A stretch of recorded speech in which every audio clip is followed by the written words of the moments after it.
Season 5 Material Grind. Where do you get the materials the best way? Your Ingoliths, your Neath Iron, Scattered Prisms, Resplendent Sparks, Boss Summoning Mats. Do I still run to Kerrigar and just write down the pit? No, forget about that. We do have the infernal hordes now, and there's actually some interesting tier breakpoints to look for. This is a tier 3 compass, and every compass up to tier 4 is dropping you Opticide, with tier 3 being the most optimal one. Because a tier 3 drops you tons of Opticide, and a tier 4 drops you only 2 more. Two more. For a harder difficulty depending on your skill level. And a tier 5 starts giving you Ingolith, so the second upgrade material to bring you up to 8 times upgraded. And that's 20 Ingolith per opening of the material chest. It costs only 20 ether to do this. You're gonna get tons of them per run. Now guess what? How much is a tier 6 going to give you in material? Well, that's 22. Where tier 5 is also relatively easy for most builds, coasting through just getting there. A tier 6 might be somewhat of a challenge at first, especially if you're trying to get your armor resistances in check. And then next up would be a tier 7 and a tier 8. Where the tier 7 again starts dropping you Neath Iron, so the final upgrade material. If you're able to do tier 7s, that is fantastic. Now a tier 8 is essentially the ego tier. If you want to do it, if you really want to beat it one single time, you do that.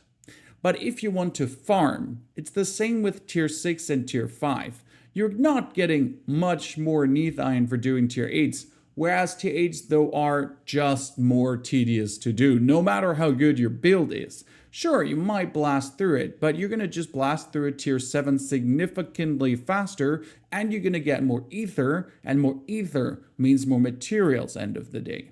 Sure, you could still go into the pit if you then so wish to. But on top of getting your actual upgrade materials, you could also drop all the ether in to get 50 million gold per pit later on, or to just get tons of greater affix items and uniques. That is just not obtainable in the pit, I'm sorry. You get some items at the end of the pit, but the infernal hordes just give you so much more. And for me personally, they are also so much more fun. Oh, did I mention that Stygian stones that only drop in the pit? They drop in the infernal hordes too, especially from tier 5 onward. That would be the lowest I personally have gotten a Stygian stone. Maybe you have gotten one earlier. Please drop that in the comments below. But essentially everything can be acquired there, but glyph XP. So for glyph XP, you still have to turn around and go into a nightmare dungeon. Now what about scattered prisms to suck at my gear? Also, material chests from the infernal horde. And all the fragments to make yourself rubies, diamonds, emeralds, sapphires, skulls. Do I have to grind outside in the world and nightmare dungeons? No, infernal hordes too. That would be the first one-stop shop for most things out there. Now let's go down to the Resplendent Sparks, because we all want to make ourselves an uber unique. I have 2 of them. And the first Resplendent Spark, you're still getting for killing a Tormented boss. Well, Tormented boss is relatively easy for most builds, as you do get maybe 4 out of 12 masterworking going.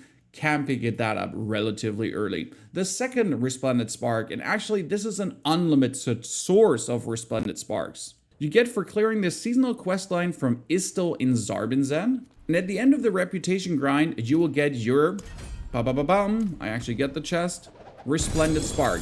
Keep in mind that this Resplendent Spark needs to be actually picked up, right? You need to click on it, and while we get 2 double greater affix items, that does seem quite nice. An interesting part about Istil is the Mother's Gift here is gained by killing bosses, elites, hellborn, everything, so it's gonna get boosted up through the infernal hordes quite a lot.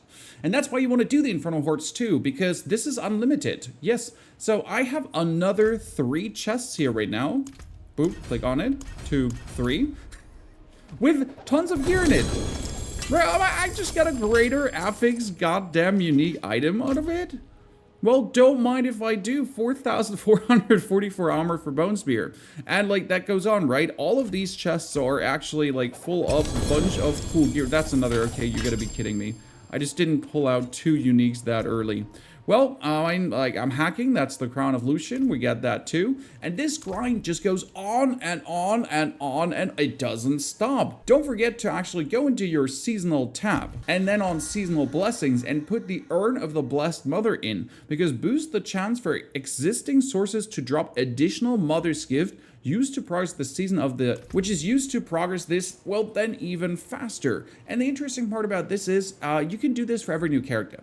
So if you're going to level up every class anyways, if you're going to make yourself a bard, a rogue, a necro, and what so on, right? You can get yourself unlimited of these Resplendent Sparks, especially since leveling up a character from 1 to 100 is an affair of 7 to 8 hours. And in these 7 to 8 hours, you're just going to spam tons of infernal hordes to actually get the Triune Arms cache as soon as possible. Technically, an Uber unique, or at least one single Uber unique, is not really hard to achieve this season. And the third spark, or the next spark after you get unlimited ones, is still from killing Uber Lilith. Now, I do understand that Uber Lilith is not the easiest for most people, and you can make this easier by taking the probably most OP build, simple as is. Necromancer would be currently with a Bone Spirit, for example. Now, the Echo of Hatred is probably not my best recommendation because some people will just simply never beat her because she's stupid. It might be easier to rather level up another character to fast track yourself to a Resplendent Spark. Then at the Alchemist, you can transmute that to whatever mythic unique you want. It will cost you 50 million though, but let's be fair, 50 million is so easy because in a tier 5 Infernal Horde, putting in 100 ether gives you already 20 million gold. And that's a tier 5, and that's only 100 ether. You can get up to 500 or 600 ether per run easily later on, depending on how good your build is. And especially if you're doing a tier 6, tier 7, there's even more gold coming out of that chest. If you just dedicate 1 or 2 runs for gold, you're just going to be swimming. And now to boss materials for summoning whatever you're looking for. First and foremost, the reputation grind has actually a whole goddamn ton of them. This last element of Nemesis is dropping you everything. Like, holy Christ, you're getting multiple Stygian stones. You get so many mats to summon every single boss more than once. Or just go straight up for the Tormented. And that's quite brilliant, especially if you level up more characters, you're just going to be swimming. I mean, I got Distilled Fear like there's no tomorrow at this point for the Beast of Ice, so I can farm myself some of my Blood Moon Breaches, Mutilator Plate, and other shenanigans. Otherwise, you would still go into the Helltide. Why the Helltide?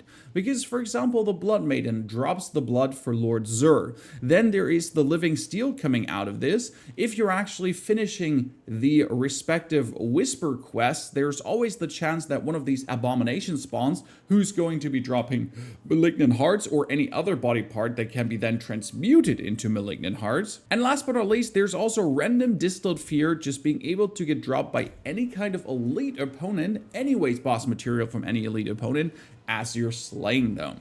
Which means the Helltide is technically the best way for that loot. And don't forget that the Queen of the Helltide just anyways pumps out tons of loot as well. Now the best source of loot is and stays though the Infernal Hordes, as you're getting tons of Greater Affix items with the big chest of equipment. But again, it is not the Infernal Hordes itself too, because you've just seen what happened here. I get 3 Triune War Chests like that bonus, and I've already been pulling out 2 more uniques, Greater Affix item, double Greater Affix items, everything. And as you're doing Infernal Hordes, this one just fast tracks so much. I mean, in tier 4, every Mother's Gift is worth 16, and one Infernal Horde will give you multiple tens of thousand already. Like, just grinding that, like, just spending your time in Infernal Hordes with various builds will be the best activity you can simply do this season. And now I do personally think that's great. We want this. We want the seasonal mechanic, at least the one for this season, to be our main source of entertainment. The same it was in Season 3. There were the vaults, and where did you spend your time? Well, in the vaults, because that's where the loot and the rewards were. Why else will we have a seasonal mechanic if the seasonal mechanic ain't fun and useful to do? How are you feeling about this? Is it good that the Infernal Hordes is a one-stop shop for all your mats? And if you're now looking for builds to actually do the Infernal Hordes, here are some recommendations. Enjoy and have a fantastic good day.